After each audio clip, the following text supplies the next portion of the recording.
Salut à tous et bienvenue dans l'Entre. On se retrouve aujourd'hui pour la présentation d'un nouveau système d'ETU. Il s'agit du Kestrel V2 de chez eShooter. Allez, c'est parti.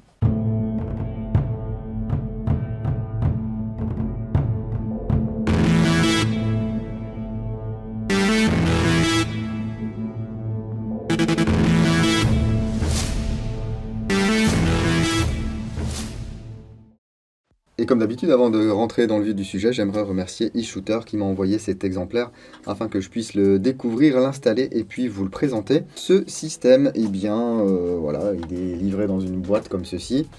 Le Kestrel V2 Wireless Electronic Trigger Unit, donc sans fil.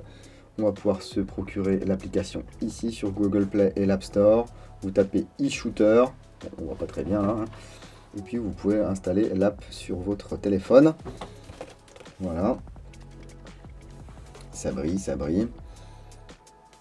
C'est ni plus ni moins qu'un équivalent de Titan, d'Aster, de Léviathan ou ce que vous voulez, hein. Le prix est situé entre 99 et 129 $ US sur le site d'eShooter.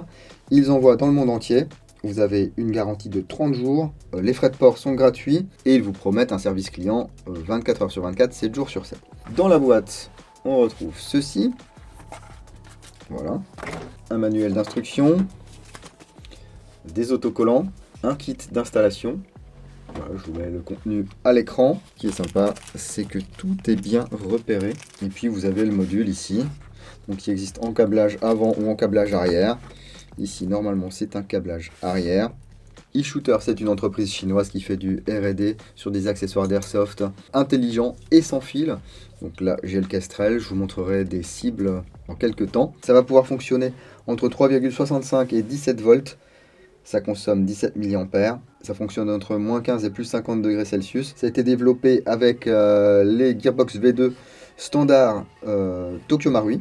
Et on va avoir beaucoup de fonctions, le réglage de la sensibilité de la queue de détente, le sélecteur de tir configurable, du pré-cocking, un sniper délai, un contrôle de la cadence de tir, une alerte de tension basse pour les batteries, une protection de batterie, de l'active braking, un mode sleep, une détection de cycle, une calibration de capteur, puis une option, ce qu'ils appellent Real Magazine, où le système va pouvoir s'arrêter de tirer après 30 billes. Alors vous allez peut-être entendre des petits bruits en fond, c'est normal, hein. Aujourd'hui j'ai quelqu'un avec moi, donc il m'a dit qu'il ferait le moins de bruit possible, et puis moi je préfère qu'il joue avec ses Playmobil plutôt qu'il soit coincé devant un écran. Je vous propose de regarder la vidéo d'installation, et puis on se retrouve dans quelques instants pour voir un petit peu toutes les fonctions dans une réplique.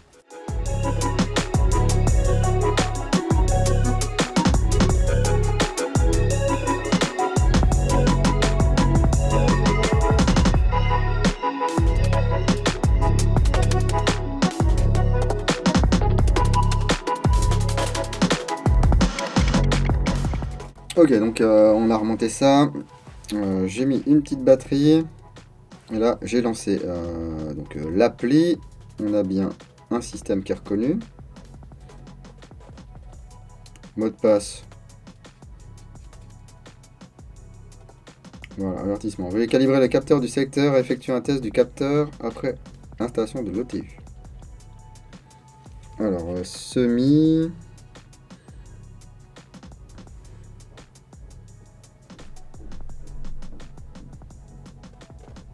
Conseil. Après le calibrage, il y a des branches à batterie à rebrancher. C'est bien, c'est en français, hein. Ok, là on voit la queue de détente. 1, 2, 3, 4. Et là on a la vis qui nous empêche d'aller en course maximale, hein. Réglage, donc secteur mode safe réglé. Donc là on a les différents modes. Donc safe, semi, auto, burst, AUG, binaire, sniper. Je peux faire par exemple safe, semi, semi. En safe, il n'y a que du safe, hein, il n'y a pas le choix. Par contre en semi, je peux mettre en save, semi, auto, burst, AUG, binary, sniper également, hein. Burst, bah, ça va de 3 à 10. Sensibilité du déclenchement de haut à faible, on va mettre 3. Pré-cocking on. Retardement du sniper release. Tableau de bord. Batterie 99%, ok. Capteur, non c'est pas ça. Réglage. Moi je voudrais le mettre en anglais le truc parce qu'en français là. Mode de retardement. Magasin mode 30 billes. On va le mettre sur on. Rapport de transmission, on est sur du 13.1.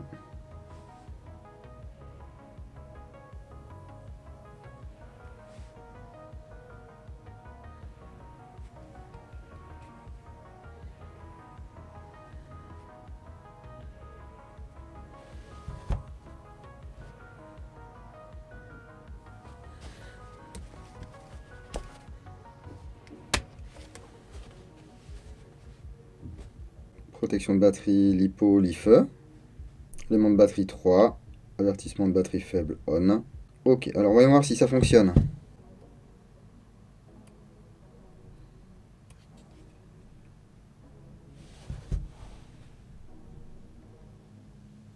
Donc on a bien safe semi-auto là. Vous voyez avec la lumière là, ça change. Alors. Ouf. Il y a quelque chose à faire au niveau du moteur.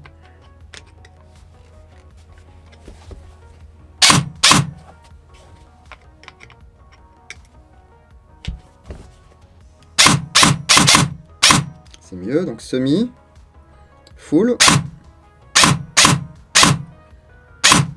Au niveau de la réactivité, c'est pas mal. Alors on va mettre le full en full.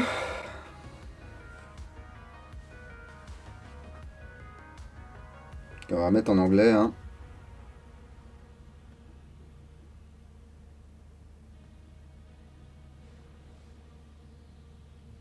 Voilà.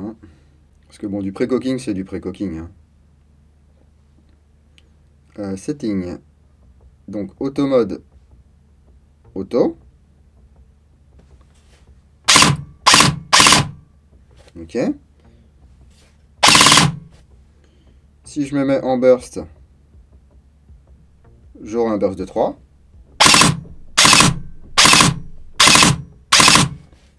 En auto, je peux me mettre également en binaire si je veux.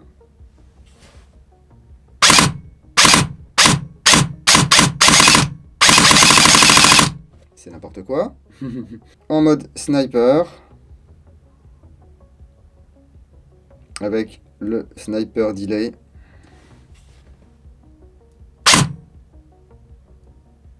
Voilà, qui est sur release là.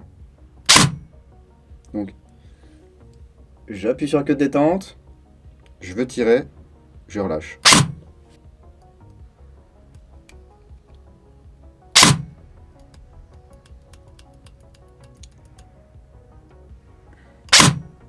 Et je peux pas spammer, vous voyez, hein. Il se passe rien, donc il faut bien. J'y vais lentement. Je relâche. J'y vais lentement. Je relâche.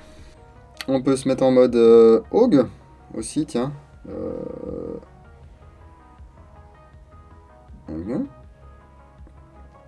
Donc ici, j'aurai certainement du semi.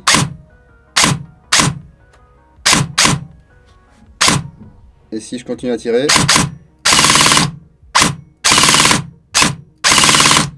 et je peux aussi décider de me mettre en safe. Comme ça, je bloque mon full électroniquement. Voilà. Alors, pré-cooking mode on.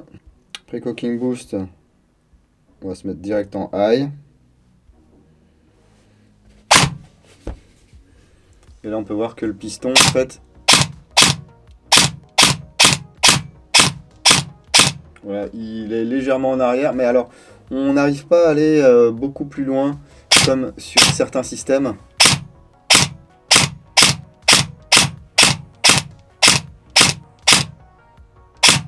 Ça va quand même légèrement améliorer la réactivité. Trigger sensitivity, on va se mettre en low pour voir. Ah oui, effectivement, ça va vachement plus loin.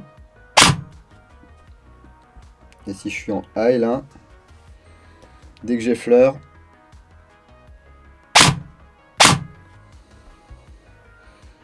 on va se mettre en médium. C'est bien assez, hein. Qu'est-ce qu'on n'a pas fait? Le rough control, alors il faut qu'on se remette en auto, on va se remettre en auto. Voilà, donc là,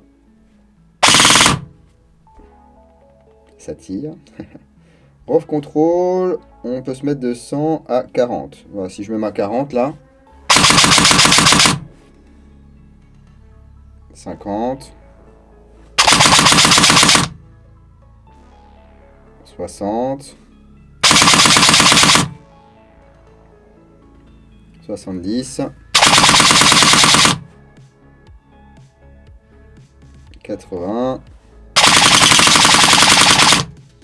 90 et 100.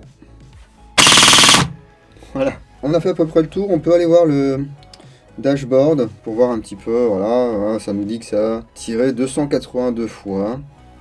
Rate of fire entre 11,1 bisecondes et 31,3 bisecondes. Trigger response en millisecondes, hein, de 11 millisecondes à 131 millisecondes. Les températures de 24 à 48. Le courant en ampères de 55 à 102 ampères. La tension de 10 volts à 12 volts 6. 5 minutes. Batterie 66%. Donc ça pompe pas mal, hein. Et voilà, on a fait le tour à peu près des réglages. Hop là, faux raccord. N'hésitez pas à me dire ce que vous pensez de ce Kestrel V2 de chez eShooter. Est-ce que vous l'avez déjà testé ?